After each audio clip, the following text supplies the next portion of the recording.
الرجيم بسم الله الرحمن الرحيم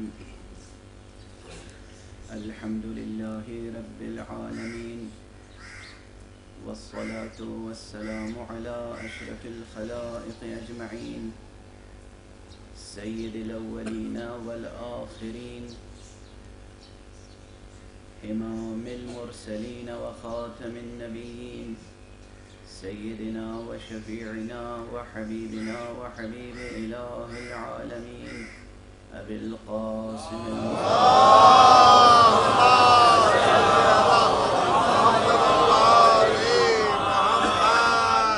وعلى أهل بيته الطيبين الطاهرين الهداة المهديين المعصومين المظلومين واللعنة الدائمة على أعداء الدين أجمعين أما بعد فقد قال الله تعالى عز اسمه في محكم كتابه ومتقن خطابه بسم الله الرحمن الرحيم قل إنما أنا بشر مثلكم يوحى إلي أنما إلهكم إله واحد فمن كان يرجو لقاء ربه فليعمل مرتبہ صلوات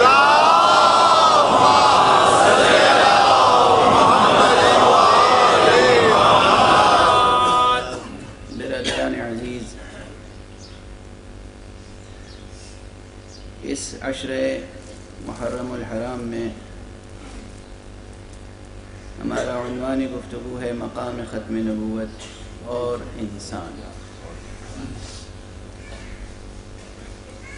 کل کی گفتگو تمہید میں گزر گئی،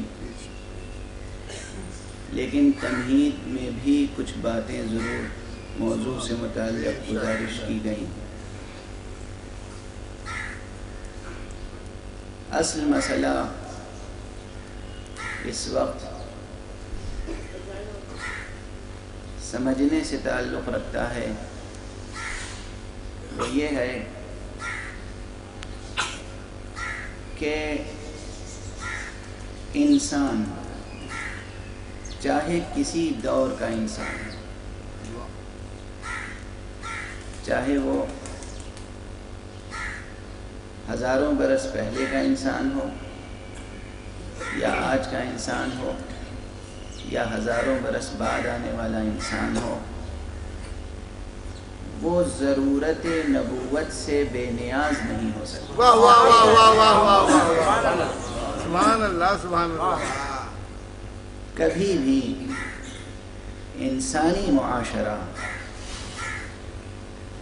عالم بشری ضرورت نبوت سے بے نیاز نہیں ہو سکتا۔ بے شک میں ضرورت نبوت کہہ رہا ہوں۔ سبحان اللہ سبحان اللہ سبحان اللہ سبحان اللہ۔ علمی بحث و گفتگو کا جو لوگ ذوق رکھتے ہیں وہ یہ جانتے ہیں کہ ایک ایک لفظ کے فرق سے بحث کی جہتیں مڑ جاتی ہیں۔ بے شک بے شک نبوت کا لازمہ نبی ہے، بے شک نبی کا لازمہ نبوت ہے، مگر میں یہ نہیں کہہ رہا ہوں کہ انسانی معاشرہ کبھی بھی نبی سے بے نیاز نہیں ہو سکتا۔ سبحان اللہ۔ میں یہ کہہ رہا ہوں انسانی معاشرہ کبھی بھی نبوت سے بے نیاز واہ واہ واہ واہ واہ واہ سبحان اللہ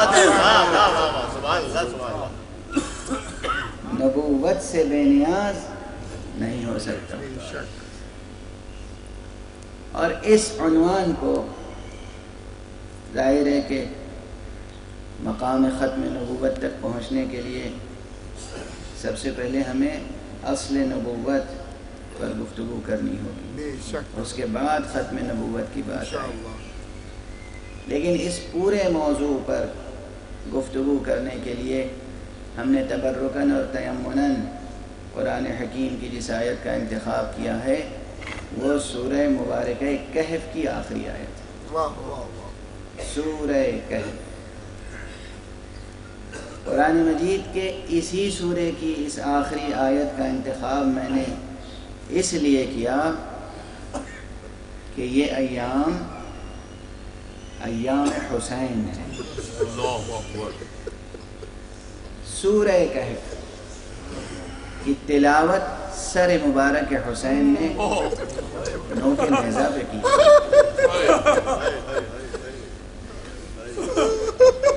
یہ شعراء کا بیان نہیں ہے، صرف نوحہ نگاروں نے، مرثیہ نگاروں نے، شاعروں نے یا ذاکروں نے یہ بیان نہیں پیش کیا ہے کہ نوک نیزہ پر سر مبارک حسین سورہ کہف کی تلاوت. مؤرخین کا بیان، یہ بیان تو مؤرخین کا بیان، اور اس نقطہ نظر سے موقع نہیں ہے، لیکن آئندہ کبھی عرض کروں گا. اس موضوع پر میں نے لکھا ہے، تقریر میں ابھی اس تفصیل سے پیش نہیں کیا ہے اس موضوع کو، کہ از اول تا آخر سورہ مبارکہ کہف کی بالکل ابتدائی آیتیں، بالکل شروع کی آیتیں بھی اپنے معنی و مفہوم کے اعتبار سے، اپنے منطوق کے اعتبار سے یہ حقیقت سمجھا دیتی ہیں کہ اسی سورے کا انتخاب کیوں کیا گیا. بہرحال یہ سورہ مبارکہ کہف کی آخری آیت ہے، اور خود اس آیت میں گفتگو کے ابعاد بہت زیادہ ہیں. قل انما انا بشر مثلکم، اے میرے نبی، اے میرے رسول، اے میرے حبیب، کہہ دیجئے کہ میں تو تمہارا جیسا ایک بشر ہوں. اس فقرے سے بہت سی بحثیں جڑی ہوئی ہیں. سبحان اللہ سبحان اللہ. کہ بشریت رسول کے معنی کیا ہیں؟ رسول بشر ہیں یا رسول ما فوق بشر ہیں؟ یہ بحثیں جڑی ہوئی ہیں. بشر خاکی بشر ہیں، نبی خاکی بشر ہیں یا نوری بشر ہیں. سبحان اللہ سبحان یہ اللہ بحثیں جڑی ہوئی ہیں. سبحان اللہ سبحان اللہ. لیکن میں ابھی گفتگو کے اس مرحلے میں یا آج کی قسط میں یہ بحثیں نہیں چھیڑوں گا. میں سادہ طور پر ترجمہ عرض کر رہا ہوں.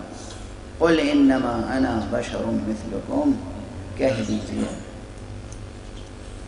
اب یہ کہہ دیجئے میں خود بہت سے اسرار پوشیدہ ہیں. واہ واہ واہ واہ واہ واہ واہ. اگر سب کی سمجھ میں یہ بات آ رہی ہوتی اس وقت کہ یہ ہمارے ہی جیسے ہیں تو یہ کہلوانے کی ضرورت پیش نہ آتی.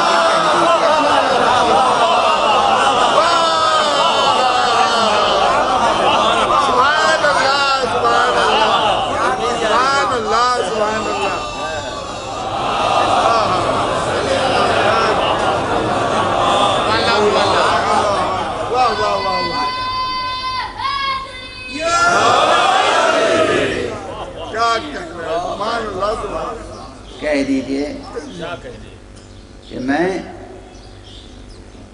بشر ہوں، تمہارا ہی جیسا بشر ہوں. اور انما انا بشر. اب دیکھیں میری ایک مجبوری یہ بھی ہے کہ گفتگو کو وقت کے اندر ختم کرنا ہے.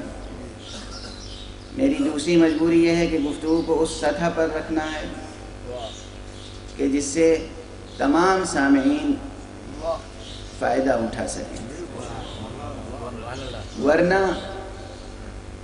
اگر صرف اس فقرے کی نحوی، صرفی اور بلاغی وضاحت کی جائے کہ اس میں کون سا کلمہ کہاں پر آیا ہے اور اس سینٹنس کے کمپوزیشن سے کیا کیا مفاہیم سامنے آئے، تو بحث بالکل دوسری سطح پہ ہوگی. لیکن اس کے لیے ضروری ہے کہ بیشتر سامعین یا تمام تر سامعین عربی گرامر کی تمام نزاکتوں سے واقف ہیں. اس لیے جس طرح سے بھی مجھ سے ممکن ہو سکے گا وہ نکات آپ تک منتقل کروں. کہہ دیجئے کہ میں قل انما انا بشرون، کہہ دیجئے کہ میں بس بشر ہوں، واہ واہ واہ واہ واہ مثلکم تمہارا جیسا، واہ قل انما انا بشر مثلکم یوحا الی، میرا وصف یہ ہے کہ میری طرف وحی کی جاتی ہے۔ سبحان اللہ سبحان اللہ سبحان اللہ سبحان اللہ۔ یہ یوحا الیہ یہ جملہ جو ہے یہ صفت ہے، وصف ہے بشروں کے لیے۔ قل انما انا بشر مثلکم پہلی صفت، یوحا الیہ دوسری صفت۔ واہ صفت یہ ہے کہ میری طرف وحی کی جاتی ہے۔ کیا وحی کی جاتی ہے؟ انما الہکم الہ واحد، واہ کہ بس تمہارا رب ایک ہی ہے، تمہارا واہ واہ واہ معبود واہ ایک ہی ہے، واہ واہ واہ واہ ایک ہی ہے معبود، یعنی پیغام توحید مجھے دیا جاتا ہے۔ اور کس لیے دیا جاتا ہے؟ کہ فمن کان یرجو لقاء ربہ، بے شک جو بھی اپنے رب سے ملاقات کا خواہش مند ہو، واہ واہ واہ واہ واہ سبحان اللہ آرزو مند ہو، فلیعمل عملا صالحا ولا یشرک بعبادت ربہ احدا، تو اسے چاہیے کہ وہ عمل صالح انجام دے اور مکمل طور پر شرک سے بچے، واہ واہ واہ ذرہ برابر بھی اپنی عبادت میں، اپنی اطاعت میں، اپنی بندگی میں شرک کو راہ نہ دے۔ بے شک یہ ہے ظاہری ترجمہ ہے۔ ظاہر ہے کہ اس میں یوحا الیہ کا فقرہ کہ میری طرف وحی کی جاتی ہے، یہ خود ذہن کو ملتفت کر دیتا ہے مستقل طور پر بحث وحی و نبوت کی طرف۔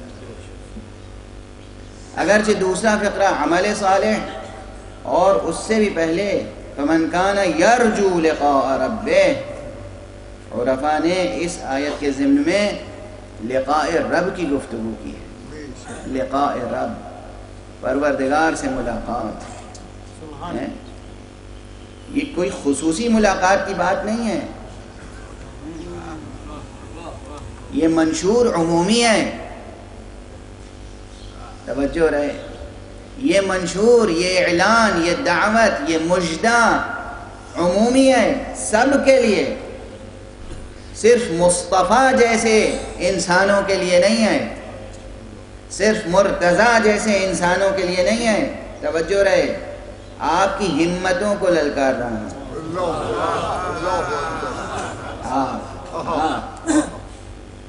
آپ کے حوصلے کہاں ہیں؟ آپ کی ہمتیں کہاں ہیں؟ مرد کار بنیے، ہمت بلند کیجئے، حوصلہ بلند کیجئے۔ آپ کے لیے ہے یہ پیغام، فمن کان یرجو لقاء ربہ، جو بھی اپنے رب کی ملاقات کا خواہش مند ہو۔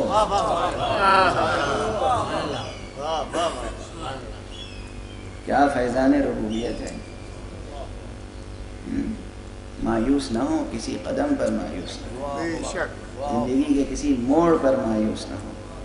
فمن کان یرجو لقاء ربہ، یہ لقاء رب کی بحث ہے، پروردگار سے ملاقات، پروردگار کے محضر میں، محضر رب میں حاضری، حضوری، بارگاہ پروردگار میں، بارگاہ حق میں حضوری، باریابی، اس بارگاہ میں باریابی، یہ باریابی کی راہ سب کے لیے کھلی ہوئی ہے، بے شک باریابی کا راستہ اور دروازہ سب کے لیے کھلا ہوا ہے۔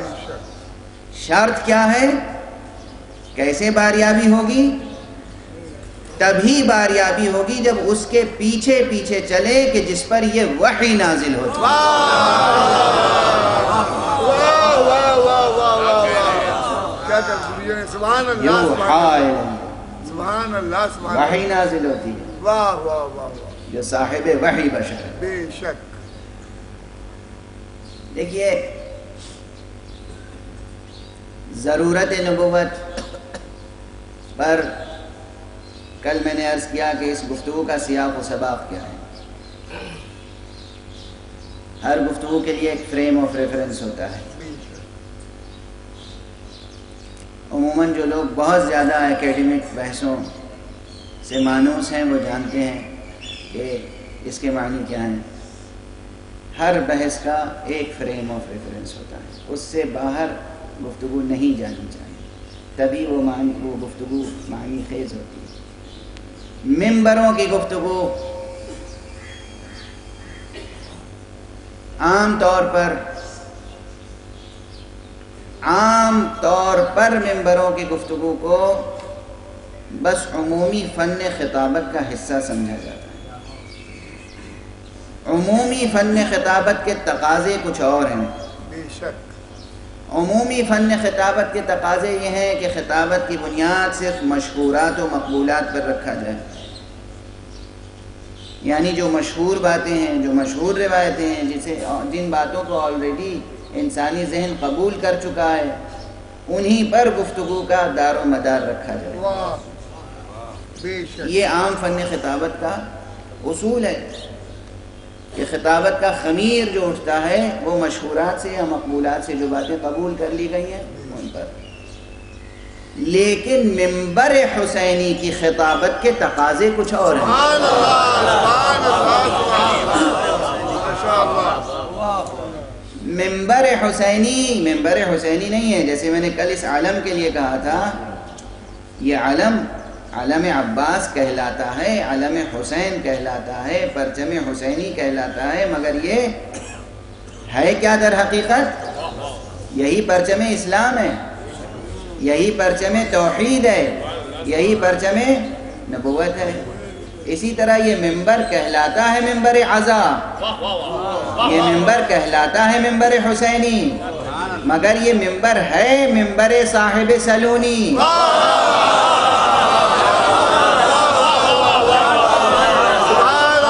یہ ممبر ہے ممبر صاحب وحی و نبوت۔ یہ ان کی یادگار، یہ شبیہ ہے ان کی یادگار۔ اور میری سمجھ میں نہیں آتا کہ جو لوگ شبیہوں کے منکر بھی ہیں وہ ہر مسجد میں ممبر کی شبیہ ضرور بنا۔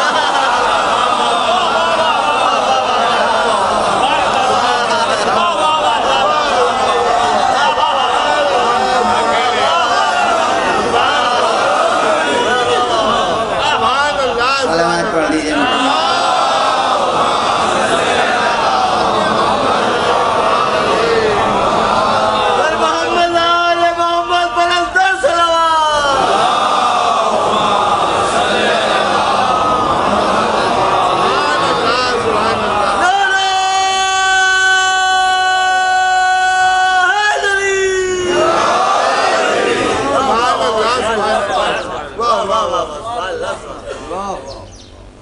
یہ ممبر وراثت پیغمبر ہے صلی اللہ علیہ وآلہ وسلم۔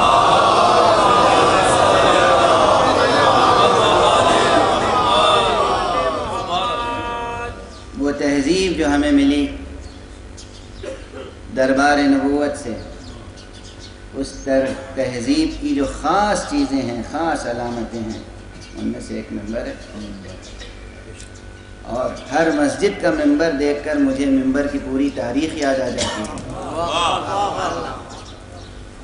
ہر وہ ممبر یاد آ جاتا ہے جس پر نبی نے کبھی بھی کوئی کلام کیا،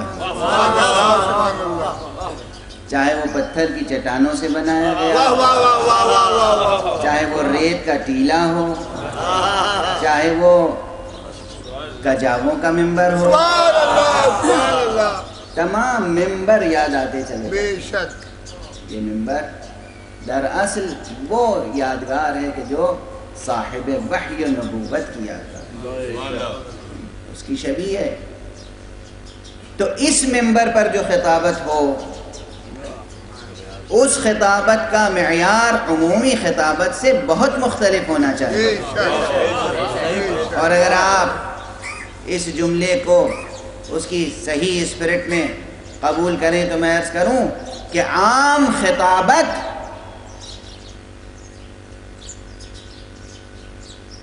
بت پرستانہ اگر ہو تو ممبر کی خطابت بت شکن خطابت ہونی چاہیے۔ عام خطابت میں بت سازی کا عنصر ہوتا ہے، اس لیے کہ مشہورات و مقبولات پر اس کی بنیاد ہوتی ہے. بے شک لیکن ممبر نبوی، ممبر حسینی، ممبر اسلام یہ بت شکنی کی اسپرٹ رکھتا ہے. بے شک ذہنوں کے اندر جو بت ہیں، دلوں کے اندر جو بت ہیں، وہ بت ٹوٹنے چاہیے. سبحان اللہ سبحان اللہ. وہ بت ٹوٹنے چاہیے. بے شک تو اس کا ایک لازمہ یہ ہے کہ ہم صرف مشہورات تک محدود نہ رہیں، مقبولات تک محدود نہ رہیں. جو باتیں پہلے سے معاشرے میں رائج ہو گئی ہیں ان سے بلند ہو کر گفتگو ہو. بے شک اور اس کے لیے ضروری یہ ہے کہ جس قدر زیادہ سے زیادہ ہمارا رویہ خالص علمی ہوتا چلا جائے بہتر ہے. اس لیے کہ اصل سرچشمہ علم وحی و نبوت ہے. بے شک اس لیے میں عرض کر رہا تھا کہ میری گفتگو اکیڈمک انداز لیے ہوئے رہے گی تو آپ کی طبیعتوں پر گرا نہ گزرے، مرحلہ بمرحلہ آگے بڑھے گی. ہم عرض کریں گے کہ کتنے دانشوروں نے، کتنے علماء نے، کتنے مفکرین نے، کتنے مصنفین نے نبوت کے تعلق سے کیا کیا باتیں کی. بے شک نبوت کا تصور لوگوں نے اپنے ذہنوں میں کیا قائم کیا اور حقیقت میں نبوت کا تصور کیا ہونا چاہیے. ضرورت نبوت پر برہمنوں نے انکار کیا اور وہاں دو شاخوں میں بحث بڑھ گئی. کچھ کہتے ہیں کہ نبوت کی ضرورت کے منکر ہیں، کچھ کہتے ہیں نبوت کے امکان ہی کے منکر ہیں. امکان اور ضرورت خود دو چیزیں ہیں. ایک چیز ممکن ہو سکتی ہے، ضروری نہیں ہو سکتی. ممکن ہے کہ ایک شے ممکن ہو، ضروری نہ ہو. ہر ممکن ضرورت تھوڑی ہوتی ہے. بے شک لیکن اگر کوئی امکان ہی کا منکر ہو کہ نہیں نبوت ممکن ہی نہیں ہے تو وہ ایک مسئلہ الگ ہے. دو شاخیں ہیں بحث. برہمنوں میں ایک گروہ وہ ہے جو کہتا ہے کہ نبوت ممکن ہی نہیں ہے، امکان نبوت نہیں ہے. دوسرا گروہ کہتا ہے ضرورت نبوت ہمیں نہیں ہے. سبحان اللہ. یہ دونوں نظریے پیدا ہوئے اس لیے کہ وہاں فلسفہ توحید ہی تحریف کا شکار ہو گیا. سبحان اللہ سبحان اللہ سبحان اللہ. حقیقت توحید اچھی طرح واضح نہیں ہو سکی. ہمارے یہاں بعض فلاسفہ نے، بعض عرفاء نے جس چیز کو وحدت الوجود کے نام سے پیش کیا وہ وہاں ویدانت کے نام سے ہے. اور چونکہ وہ مسخ شدہ تصور ہے توحید کا اس لیے وہاں حلول کا، اتحاد کا نظریہ قائم ہو گیا. خدا ہر چیز میں گویا حلول کر سکتا ہے، خدا ہر شے کے ساتھ متحد ہو سکتا ہے. جہاں حلول و اتحاد اور اس طرح کے باطل تصورات و نظریات قائم ہو جائیں تو پھر وہ کہتے ہیں نبوت کی ضرورت نہیں ہے. یا ہر شے کو اس طرح مظہر حق اور مظہر توحید سمجھ لیا جائے کہ جو غلط تصور ہے، باطل تصور ہے، غیر حقیقی تصور ہے تو پھر مشکلات کھڑی ہو جائیں گی. حکماء نے، عرفاء نے، متکلمین نے اپنی اپنی سطح پر گفتگو کی. بے شک عرفاء وہ کہلاتے ہیں کہ جو علم عرفان و علم توحید میں بحث کرتے ہیں. بے شک متکلمین وہ کہلاتے ہیں جو علم کلام میں بحث کرتے ہیں. سبحان اللہ سبحان اللہ. حکماء وہ کہلاتے ہیں جو علم حکمت یا فلسفے میں بحث کرتے سبحان ہیں. اللہ، یہ تینوں علوم الگ الگ ہیں. ایک کو دوسرے میں ملانے کی اور خلط ملط کرنے کی کوشش نہیں کرنی چاہیے. بے شک ہر گروہ نے اپنی اپنی سطح پر نبوت کی ضرورت کو ثابت کرنے کی کوشش کی. سبحان اللہ سبحان اللہ. ان کے نظریات کو بھی دیکھیں گے کہ کیا کہتے ہیں. مگر قرآن مجید نے نبوت کو ایک وجودی حقیقت کے طور پر پیش واہ کیا. واہ واہ واہ واہ سبحان اللہ سبحان اسی آیت میں قل انما انا بشر مثلکم یوحی الی، کہہ دیجئے کہ میں بشر ہوں تمہارا جیسا مگر مجھ پر وحی نازل ہوتی ہے. واہ میں صاحب وحی ہوں. وحی ایک وجودی حقیقت کے طور پر پیش کیا ہے قرآن نے. سبحان اللہ. جو چیز وجود رکھتی ہو اس چیز کے لیے بڑی نظریہ سازی کی ضرورت نہیں رہ جاتی. سبحان اللہ. سبحان اللہ. صرف اپنے ذوق نگاہ کو، اپنی فہم کو، اپنے علم کو، اپنی عقل کو اس سطح تک بلند کرنے کی ضرورت ہوتی ہے کہ جو اس شے کی سطح وجود ہو. کوئی ایسا فرد چاہیے، کوئی ایسا مرد چاہیے جو یہ کہہ سکے، جب کہنے والا کہے میں صاحب وحی ہوں، میں صاحب نبوت ہوں، تو کوئی آگے بڑھ کر یہ بھی کہہ سکے کہ میں وہ ہوں جو نبوت کا نور دیکھتا ہوں اپنی آنکھوں سے. میں وہ ہوں جو نبوت کی خوشبو سونگھتا ہوں. صلوات پڑھ دیجئے محمد.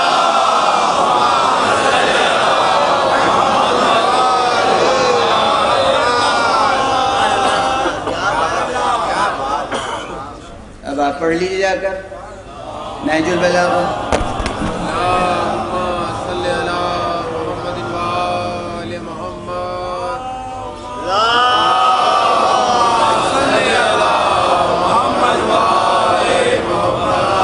ایک اور بلند تفسیر.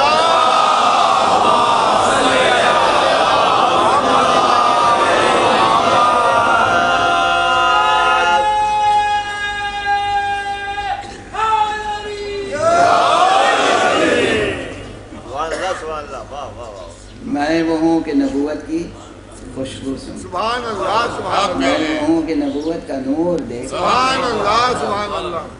نبوت ایک وجودی حقیقت، بے شک. نبوت ایک وصف ہے. اور کیا ہے اس کی ضرورت؟ کیا نبوت کی ضرورت؟ کیا یہ وصف کیوں پیدا کیا خالق نے؟ اگر پروردگار عالم یہ چاہتا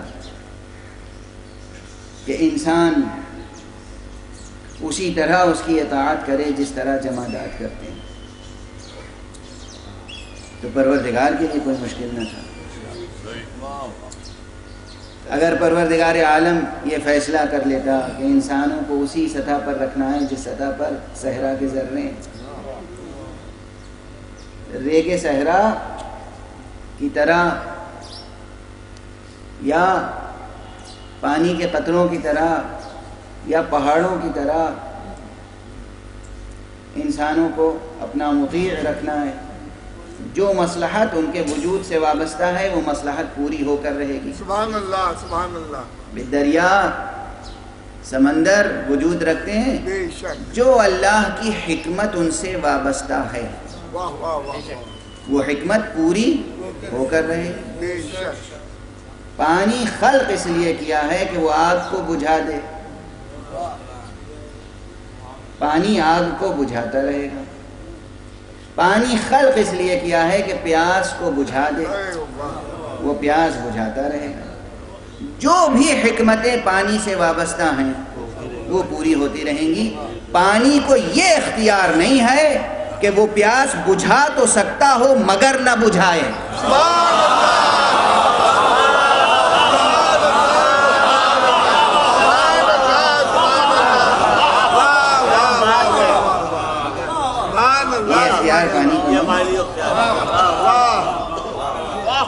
پانی میں پیاس بجھانے کی صفت ہے، مگر وہ یہ فیصلہ کر لے کہ میں ان کی پیاس بجھاؤں گا، ان کی نہیں بجھاؤں گا.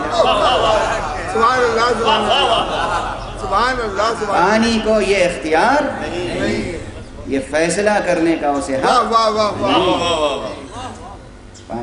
پانی کو بس یہ کرنا ہے کہ جو بھی اس کے پاس آ جائے اس کی پیاس بجھائے. آگ کا کام ہے حرارت بخشنا، وہ حرارت عطا کرے گی. جو بھی اس کے قریب آئے اسے حرارت ملے گی، اسے روشنی ملے گی. اور اگر زیادہ قریب آ جائے تو آگ کا کام ہے جلانا، وہ جلا کر رہے گی. وہ یہ نہیں دیکھے گی کہ ان کا دامن جلانا ہے، ان کا بچانا ہے. واہ واہ واہ واہ سبحان اللہ سبحان اللہ۔ آگ یہ فیصلہ نہیں کرے گی کہ ان کا دامن بچانا ہے ان کا نہیں بچانا ہے، قانون الہی ہے، جو حکمت جو مصلحت آگ سے وابستہ ہے وہ پوری ہو کر رہے گی۔ اور فرمایا آپ نے اب اگر کہیں کسی کو آگ میں ڈال دیا جائے پھر بھی نہ جلے تو وہ آگ کا وصف نہیں کہلائے گا، اس لیے کہ آگ کو تو اختیار ہی نہیں ہے کہ وہ کسی کو جلائے اور کسی کو نہ جلائے۔ وہیں ذہن بشری پکارے گا کوئی اور ہے جو آگ کو تاثیر دے بھی سکتا ہے، آگ سے تاثیر لے بھی سکتا ہے۔ صلوات پڑھ دیں محمد۔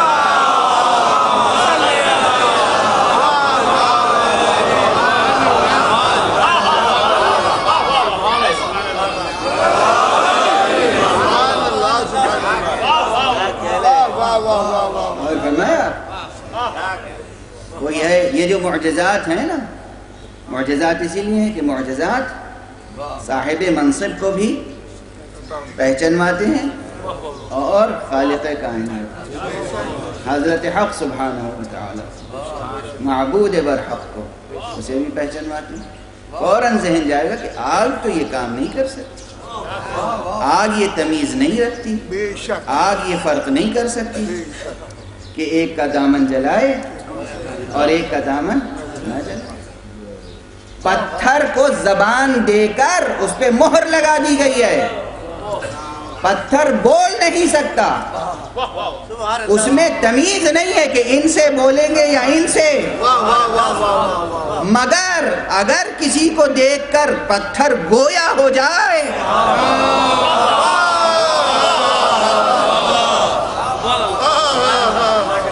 بس فیصلہ ہو جائے گا کہ کوئی اور طاقت ہے۔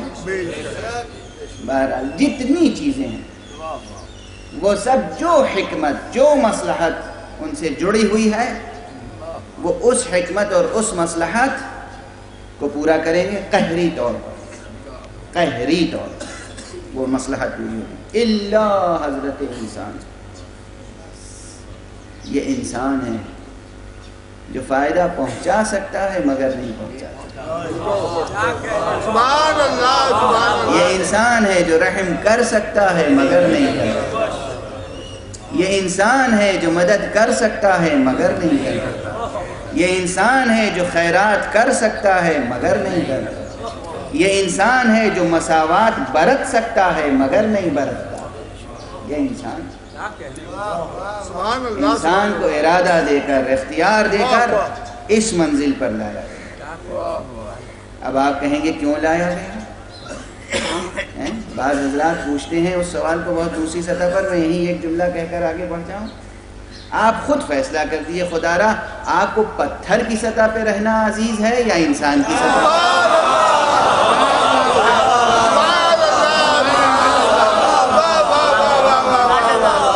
علمی بحثیں، حکیمانہ دلیلیں، فلسفیانہ موشگافیاں، منطقی استدلال، سب ایک طرف، وہ سب ایک طرف۔ وجداناً بتائیے آپ کا وجدان کیا کہتا ہے، آپ کا شعور ظاہری کیا کہتا ہے، فوراً آپ کا دل کیا کہتا ہے کہ آپ کو اس طرح ہونا چاہیے تھا پتھر جیسا یا انسان؟ آپ کو غلام ہونا، غلامی پسند ہے یا آزادی؟ آپ کو زندان پسند ہے یا کھلی ہوئی فضا؟ آپ کے ہاتھ بندھے ہوئے ہوں یہ پسند ہے یا آپ کے ہاتھ کھلے ہوئے ہوں یہ پسند ہے؟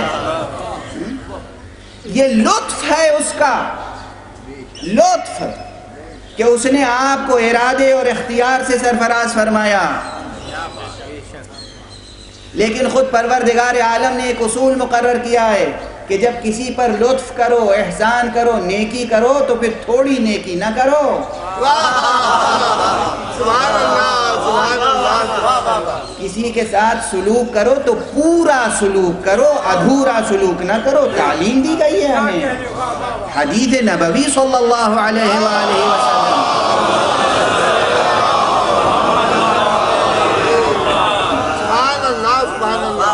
حسن سلوک کرو تو پورا حسن سلوک کرو. یہ اخلاقیات ہیں. تو پروردگار عالم نے جب لطف کیا تو لطف کر کے چھوڑ نہیں دیا. پہلے مرحلے میں ایک لطف یہ تھا کہ وجود عطا فرمایا، ایک لطف یہ تھا کہ پھر ہمیں اختیار عطا فرمایا، شعور عطا فرمایا، ارادہ عطا فرمایا. یہ لطف ناتمام رہ جاتا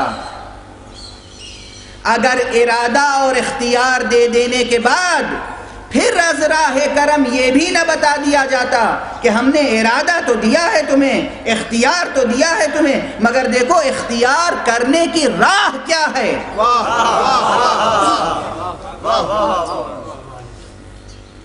ماں باپ اپنے بچوں کی تربیت اس طرح کرتے ہیں کہ کبھی کبھی انہیں تنہا بھیج دیتے ہیں. یہ لیجئے پیسے،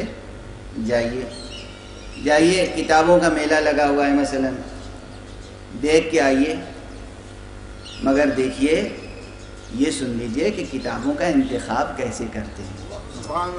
ابھی آپ بچے ہیں، ابھی آپ اسٹوڈنٹ ہیں، آپ خود جائیے تاکہ یہ احساس ہو کہ آپ نے خریدی ہے کتاب.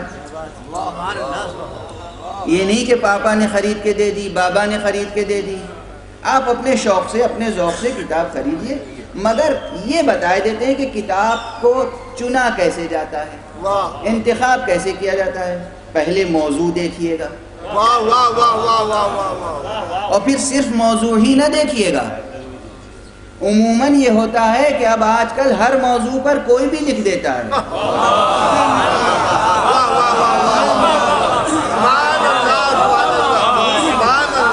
ایک ہے کتاب لکھنا اور ایک ہے کتاب بنانا. کتاب لکھنا بہت مشکل کام ہے. ایک صفحہ لکھنے کے لیے سینکڑوں اور کبھی کبھی ہزاروں صفحے پڑھنے پڑتے ہیں اگر کوئی ذمہ دار لکھنے والا ہے، ایک صفحہ لکھنے کے لیے. مگر کتاب بنانے کے لیے کوئی مشکل نہیں ہے. 10-20 کتابیں دوسروں کی جمع کی، ایک نئی کتاب بن گئی. سبحان اللہ سبحان اللہ.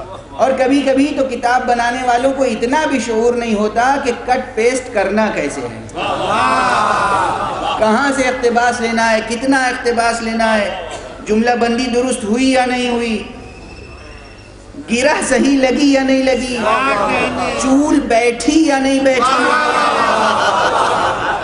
کتاب بنانی ہے، کتاب بنانی ہے، کتاب بن گئی. تو موضوع پہلے دیکھیے، اس کے بعد دیکھیے مصنف کون ہے. مصنف اس موضوع والا ہے یا نہیں. پھر اس موضوع کی دنیا میں اس کا رتبہ کیا ہے، وہ خود مبتدی ہے یا متوسط ہے یا منتہی ہے، وہ محقق ہے یا غیر محقق ہے، وہ مقلد ہے یا مجتہد ہے. تو راہیں بتا دی کہ اس طرح کتاب انتخاب کرتے ہیں. اب جائیے آپ انتخاب کیجئے. اگر صرف پیسہ دے کر بھیج دیا تو لطف ہوا ادھورا، شفقت پدری کا اظہار تو ہوا مگر ادھورا اظہار. وہ بچہ پیسے کو ضائع بھی کر سکتا ہے، مگر پیسے دینے کے بعد پھر یہ ہدایتیں دے دینا کہ کتاب کیسے انتخاب کیجئے گا، یہ ہے کمال لطف. پیسہ بھی دے دیا، اختیار بھی دے دیا، رہنمائی بھی کر دی. اب وہ پوری سرشاری کے ساتھ جائے گا اور انتخاب کر کے لائے گا. اور اب جو انتخاب کر کے لائے گا تو بس ذرا 19-20 کا فرق تو ہو سکتا ہے، مگر مکمل طور پر خطا میں مبتلا نہیں ہو سکتا.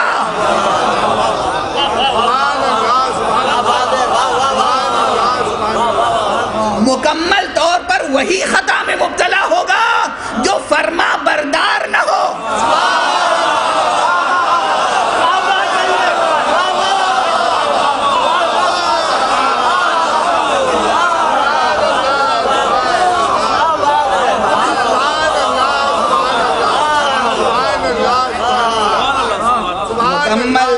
مگر وہی خطا میں مبتلا ہوگا جو فرما بردار نہ ہو۔ اور بھی ایک منزل ہے کہ اگر خطا ہو گئی ہے، نافرمانی ہو گئی ہے، تب بھی یہ امکان ہے کہ معافی طلب کر لی جائے، معذرت پیش کر دی جائے، سہو و نسیان کی بات کر دی جائے، مگر اگر کوئی اپنی خطا پر اصرار کرے،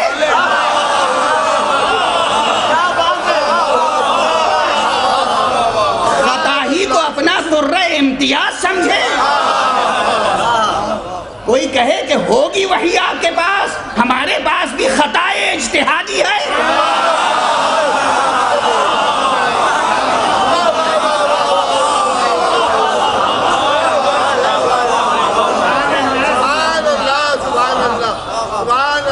وحی کہاں خطا اجتہادی؟ آسن وحی کے مقابلے میں اجتہاد کی ضرورت نہیں ہے، چہ جائے کہ خطا اجتہادی۔ بہرحال عرض صرف یہ کر رہا تھا کہ جب لطف کیا جائے تو کمال لطف کے ساتھ۔ آپ نے بچے کو پیسے دیے، اس کے بعد سمجھایا کہ موضوع کا انتخاب کیجئے، مصنف کا انتخاب کیجئے۔ تیسری چیز بھی بتائی جا سکتی ہے، پھر دیکھیے کہ اس مصنف نے وہ کتاب جو لکھی ہے وہ کس سطح کے ریڈر کے لیے لکھی ہے۔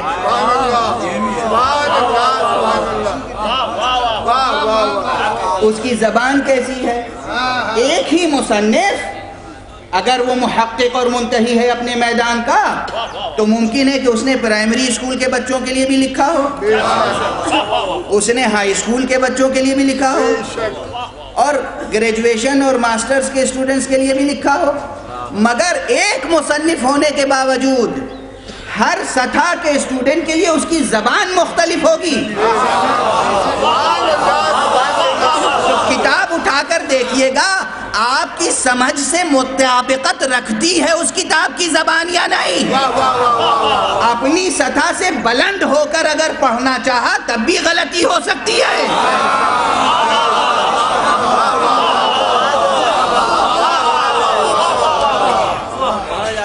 اور اپنی سطح سے نیچے اتر کر اگر مطالعے میں مصروف رہے تو بھی عمر کا ضیاع ہے، تو بھی نقصان ہوگا۔ یہ سب ہدایتیں جو آپ دے رہے ہیں، تو کیا یہ ہدایتیں اس کے اختیار کی بندش ہے؟ کیا بچہ کہہ سکتا ہے کہ آپ تو مجھے غلام بنا رہے ہیں، آپ تو میری فکر اور عقل کو معطل کر رہے ہیں؟ نہیں، جیسے جیسے اسے ہدایت ملے گی وہ خود خوش ہوگا اور آپ کی شفقت کی داد دے گا۔ میرے بابا کس قدر مہربان ہیں، بابا کس قدر دانشمند ہیں، بابا کس طرح تربیت کر رہے ہیں۔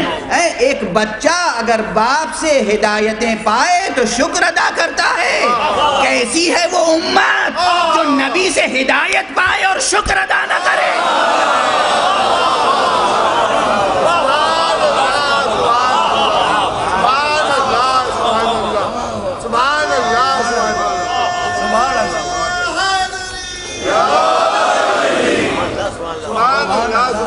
یہاں تک گفتگو آ گئی تو میں وہ جملہ عرض کر دوں کہ پروردگار عالم نے پہلے ارادہ دیا، اختیار دیا، اور آپ کو جمادات سے، نباتات سے، حیوانات سے بلند کیا، انسان بنایا۔ انسان بنانے کے بعد ضرورت تھی ازراہ لطف، لطف و کرم الہی کا تقاضا یہ تھا، اسباب لطف واجب تھا اس پر کہ وہ راہیں بھی دکھائے۔ راہیں دکھانے کے لیے اس نے وحی نازل فرمائی، نبوت، ازراہ لطف، ازراہ لطف، ازراہ کرم، وحی نازل فرمائی، نبی بھیجے، ہادی بھیجے، انسانوں کو بتاؤ کہ وہ آزاد ہیں مگر اپنی آزادی کا استعمال کیسے کریں، انسانوں کو بتاؤ کہ وہ مختار ہیں۔ دیکھیے کسی کے سامنے کوئی آپ کے گھر آئے مہمان اور آپ اس کے سامنے ایک ہی چیز رکھ دیجئے لا کر، جو بھی بساط ہو، جو بھی میسر ہو۔ آج کل ایک حلال مشروب بہت عام ہے جسے چائے کہتے ہیں،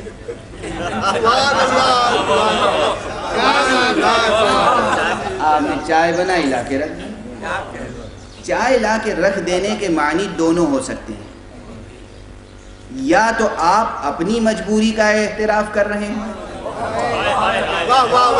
کہ میرے پاس جو تھا وہ حاضر ہے، اب کچھ نہیں ہے، یا آنے والے کی کہ ذوق، اس کے اختیار یا اس کے اعزاز و اکرام کا خیال نہیں ہے کہ آپ نے آج کے دستور کے مطابق پوچھا نہیں کہ آپ چائے لیں گے یا کافی لیں گے، آپ ٹھنڈا لیں گے یا گرم لیں گے. یہ پوچھنا ایک تو اعزاز ہے کہ ہم آپ کی تواضع اس طرح کرنا چاہتے ہیں جس طرح آپ پسند کریں.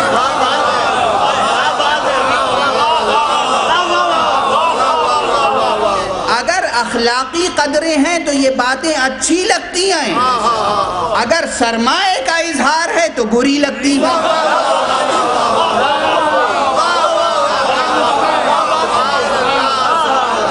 عمل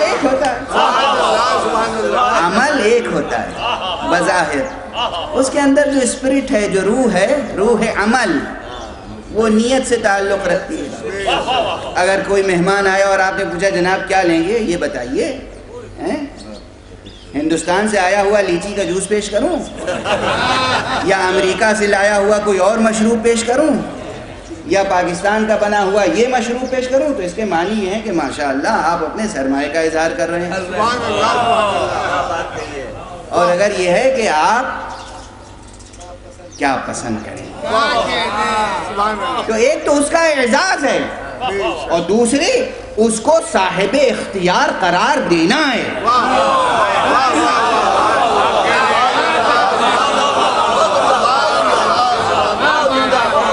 اس کو صاحب اختیار قرار دینا. ابھی فرض کیجئے پوچھا بھی نہیں، چن دی نعمتیں دسترخوان سے، آپ جو پسند کریں. یہ جو آپ جو پسند کریں والی بات ہے. اور پھر اگر کوئی اجنبی ہے مجھ جیسا جو دیہاتوں میں رہا، مدرسوں میں رہا، نئی دنیا میں جھانک کر دیکھا تک نہیں، اسے معلوم ہی نہیں کہ کھانے کی کتنی قسمیں ہیں، چائنیز ڈشز کیسی ہوتی ہیں، میکسیکن فوڈ کیسا ہوتا ہے، امریکن پذیرائی کیسی ہوتی ہے اور جاپنیز کیسی ہوتی ہے. تو جو لائق ہمارے دوست ہیں وہ بتاتے ہیں کہ دیکھیے اس کا اس طرح استعمال ہوتا ہے.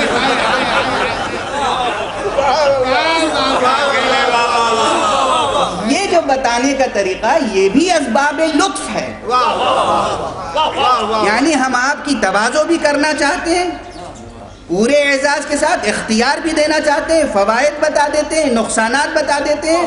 اب آپ جو اختیار کریں، نعمتیں آپ کے سامنے ہیں.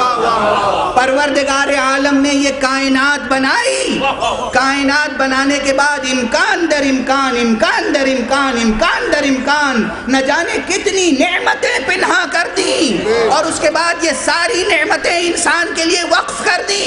اور وقف کرنے کے بعد انسان کو ارادہ اور اختیار عطا کیا. ارادہ اور اختیار عطا کرنے کے بعد وحی بھیج دی، نبوت بھیج دی، اور کہا بتاؤ انہیں کیا چیز کیا حقیقت رکھتی ہے، کیا انتخاب کریں کیا انتخاب نہ کریں.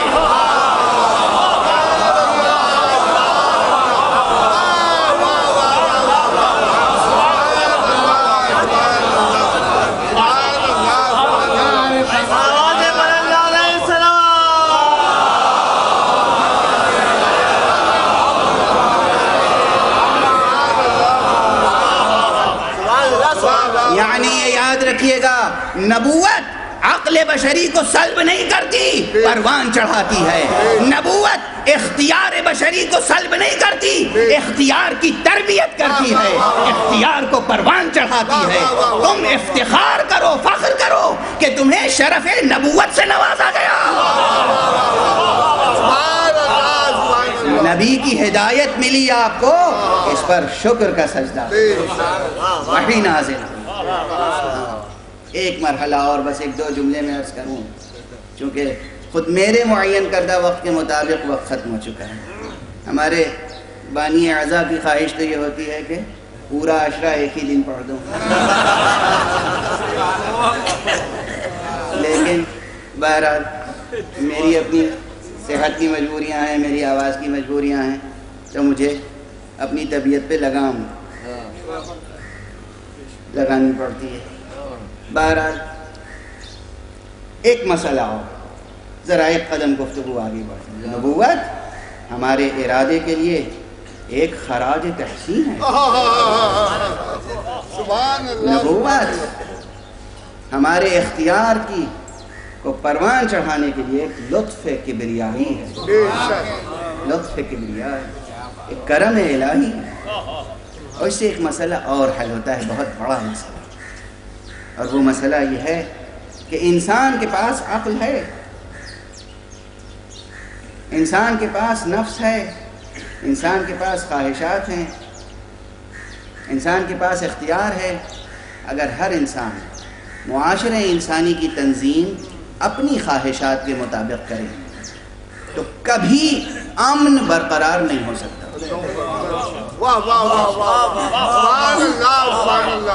میں اپنی خواہش کے مطابق معاشرے کو منظم کروں گا، آپ اپنی خواہش کے مطابق معاشرے کو منظم کریں گے، کوئی اور اپنی خواہش کے مطابق معاشرے کو منظم کرے گا، اور خواہشات کا ٹکراؤ ہوتا رہے گا.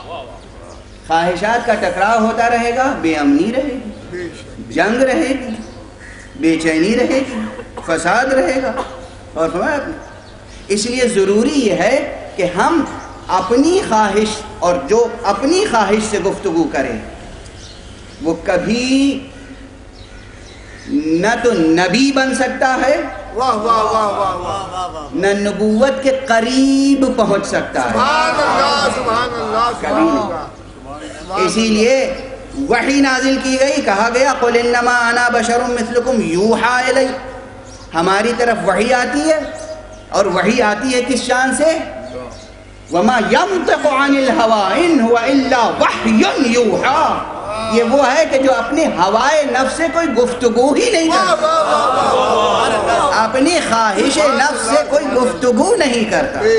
جو اپنی خواہش نفس سے گفتگو نہیں کرتا وہی کہتا ہے کہ جو وحی نازل ہو وہی معاشرے کو منظم کر سکتا ہے، وہی امن عالم برقرار کر سکتا ہے. بہت کچھ عرض کر سکتا تھا اس مرحلے پر، مگر اب کل آج ایک بات اور عرض کر دوں. صاحب وحی بھی نہیں بن سکتا کہ جو نفس پرست ہو. نبوت اس کے پاس نہیں آ سکتی جو ہوائے نفسانی کا شکار ہو، اور نبوت کے قریب بھی کوئی نہیں پہنچ سکتا جو نفس پرست ہو.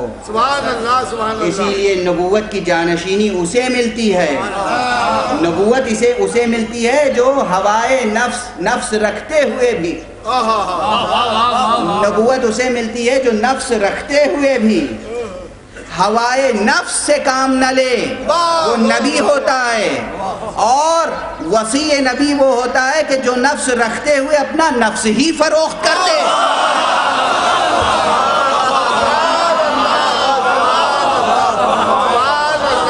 مرضی رب کے صلے میں نفس فروخت کر دے. وَمَن يَشْرِي نَفْسَهُ ابْتِغَاءَ مَرْضَاتِ اللَّهِ. کون ہے کہ جو اپنے نفس کو بیچ دیتا ہے اللہ کی مرضیوں کو حاصل کرنے کے لیے؟ اور جب ایسے لوگ ہوتے ہیں تب انہیں مژدہ سنایا جاتا ہے وَمَا تَشَاءُونَ إِلَّا أَن يَشَاءَ اللَّهُ. تم تو کچھ چاہتے ہی نہیں ہو، بس وہی چاہتے ہو جو اللہ چاہتا ہے. چاہتے رکھیں، مگر ہمارے لیے تقاضا یہ رکھا کہ ہم اپنی چاہت سے اس چیز کا انتخاب کریں جو مرضی معبود کے مطابق ہو. مرضی معبود کے مطابق کیا شے ہے؟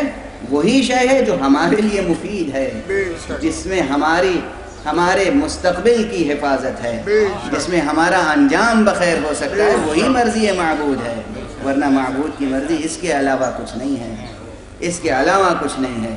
اور جہاں یہ چیزیں تھیں، جہاں وحی آئی، وہاں آثار وحی لوگوں نے دیکھے.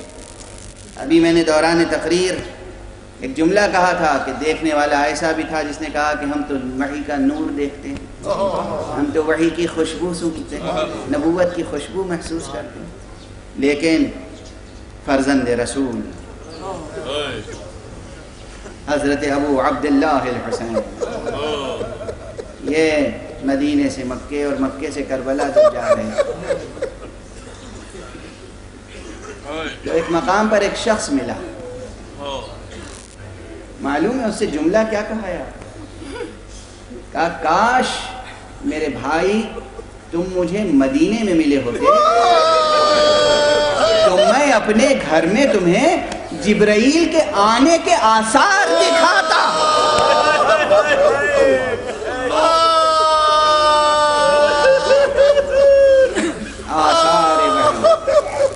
آثار وحی. کاش تم مدینے میں آئے ہوتے تو میں اپنے گھر میں وحی کے آثار دکھاتا, جبرائیل کے آنے جانے کے آثار دکھاتا. اصول کافی میں ہے یہ روایت, دوسری بہت سی کتابوں میں ہے یہ روایت, سند کے اعتبار سے بھی معتبر ہے یہ روایت. امام حسین نے فرمایا ہم تمہیں وحی کے آثار دکھاتے, وحی کے آثار. حسین کو وہ گھر چھوڑنا پڑا جس میں آثار وحی محفوظ تھے, جس میں آثار نبوت محفوظ تھے, جس کے در و دیوار میں نبی کریم کی خوشبو بسی ہوئی. معلوم ہے نا,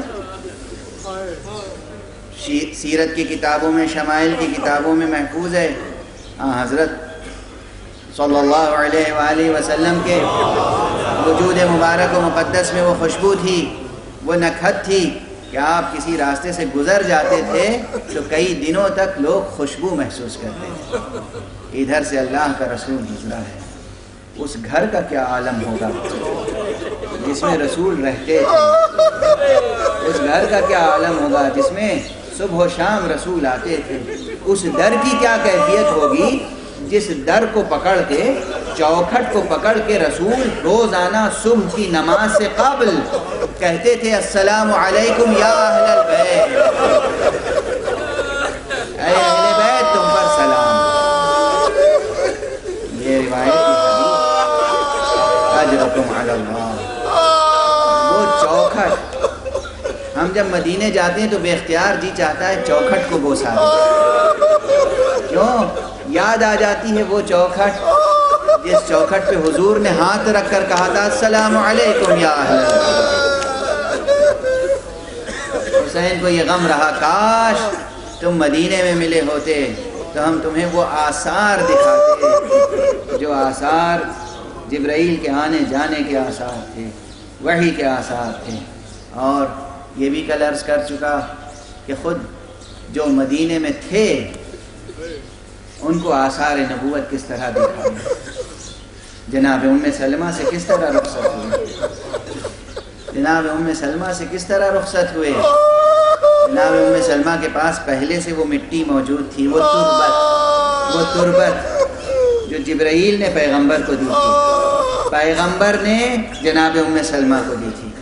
اور اس کے بعد خود اپنے تصرف سے, پہلے پڑھ چکا ہوں, خود اپنے تصرف امامت سے, تصرف ولایت سے امام نے بھی ایک مٹھی خاک کربلا جناب ام سلمہ کو دی اور رخصت ہوئے یہ کہتے ہوئے کہ مادر گرامی میرے نانا خبر دے چکے ہیں, آپ کو جس بات سے وحشت ہوتی ہے مجھے اس بات کا علم ہے, میں وہیں جا رہا ہوں جہاں مجھے قربانی پیش کرنی ہے. اور بس بات یہیں تک نہیں ہے, ایک دو جملے اور سماعت فرما لیجئے. یہ مستند تاریخوں میں موجود جملے ہیں کہ بہت سے اصحاب آئے, بہت سے عزیز آئے اور انہوں نے کہا آقا اگر جانا ہی ہے تو تنہا جائیے. یا ابن رسول اللہ, اے فرزند رسول, یا ابا عبداللہ, اے ابو عبداللہ. کوئی کہتا تھا یا اخا, اے میرے بھائی جانا ہے تو تنہا جائیے, مردوں کو ساتھ لے جائیے, عورتوں کو ساتھ نہ لے جائیے. پھر اظہار وحی ہو رہا ہے, وہ امانت وحی جو پیغمبر سے حسین تک پہنچی تھی. کیا کہتے ہو؟ شاء اللہ ان یراہن سبایا, ہمیں معلوم ہے اللہ کی مرضی یہ ہے کہ انہیں اسیر دیکھے. ہمیں علم ہے یہ اسیر ہوں گے، یہ اہل بیت اسیر ہوں گے۔ اور اس کے ساتھ ساتھ بار بار یہ جملہ فرمایا ہے، بار بار یہ جملہ۔ ابھی میں نے کہا حسین کس کے بیٹے ہیں؟ علی کے بیٹے ہیں۔ علی اپنا نفس بیچنے والے علی، مرضی خدا خریدنے والے علی۔ حسین کا جملہ مدینے میں بھی ہے اور مکے میں جو خطبہ دیا ہے اس میں ایک جملہ ہے، کہتے ہیں رضا اللہ رضانا اہل البیت، اللہ کی رضا ہم اہل بیت کی رضا ہے، اللہ کی مرضی ہم اہل بیت کی مرضی ہے۔ اس شان سے نکلے ہیں، اس شان سے نکلے ہیں۔ آج 2 محرم ہو گئی، کیا کیا روایتیں پڑھی جائیں، کیا کیا نہ پڑھی جائیں، کیا مصیبتیں یاد دلائی جائیں، کیا مصیبتیں یاد نہ دلائی جائیں۔ وقت کم ہے، چند دن ہیں، باتوں باتوں میں گزر جائیں گے۔ 2 محرم، بعض روایتوں میں بعض مورخین نے لکھا ہے کہ بدھ کا روز تھا، بعض نے لکھا ہے جمعرات کا روز تھا، اور یہ زیادہ قرین حقیقت ہے کہ جمعرات کا روز تھا 2 محرم، جب سرکار سید الشہداء کا قافلہ بڑھتے بڑھتے رک گیا، روک آ گیا، اور میں آگے بڑھ کر روکا۔ سرکار سید الشہداء نے کہا یہ جگہ کون سی ہے؟ مختلف نام بتائے گئے۔ آپ پوچھتے رہے اور بھی کوئی نام ہے، اور بھی کوئی نام ہے، اور بھی کوئی نام ہے۔ کسی نے کہا فرزند رسول، اس کا نام کربلا بھی ہے۔ کہا بس میری منزل آ گئی، یہیں ہمارے خیمے لگیں گے، یہیں ہمارا خون بہایا جائے گا۔ ناقے بٹھائے گئے اور خیمے لگائے گئے۔ روایتوں میں ہے کہ خیمے لگ گئے، لیکن ایک مرتبہ ایک ایسی ہوا چلی کہ کربلا کی خاک اڑ کے مشام مبارک و مطہر زینب تک پہنچی۔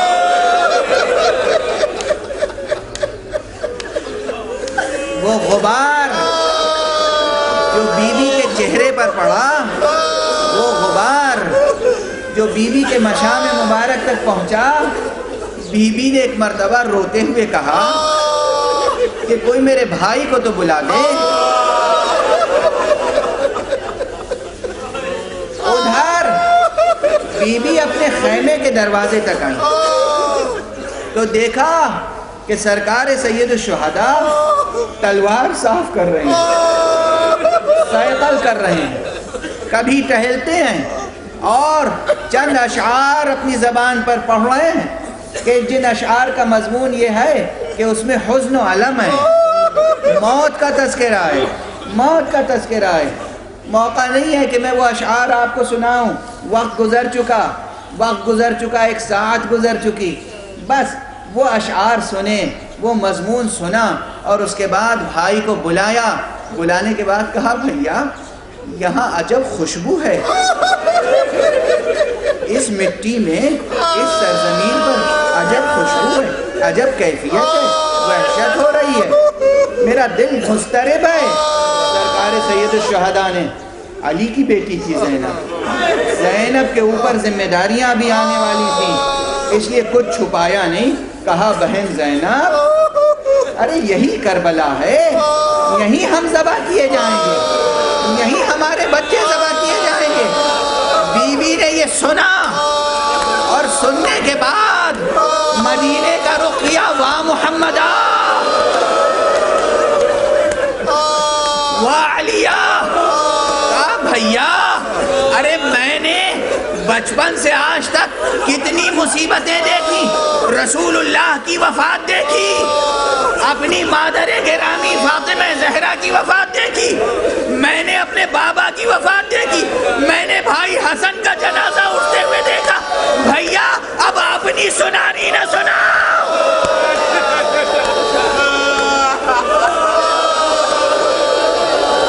بعض روایتوں میں غالباً ناسخ التواریخ میں آئے کہ جناب بی بی زینب اسی موقع پر غش کھا کے گر گئی، ادھر بی بی کو غشایا، ادھر حسین نے پانی چھڑک کر بی بی کو ہوش دلایا۔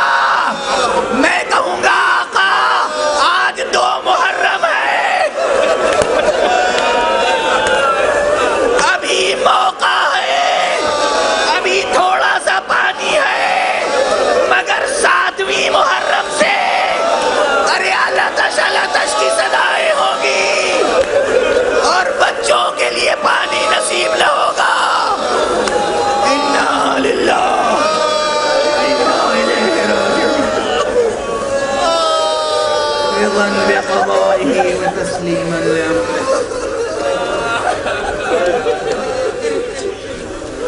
پروردگار ہمیں علوم قرآن اور معارف اہل بیت سے آشنا فرما.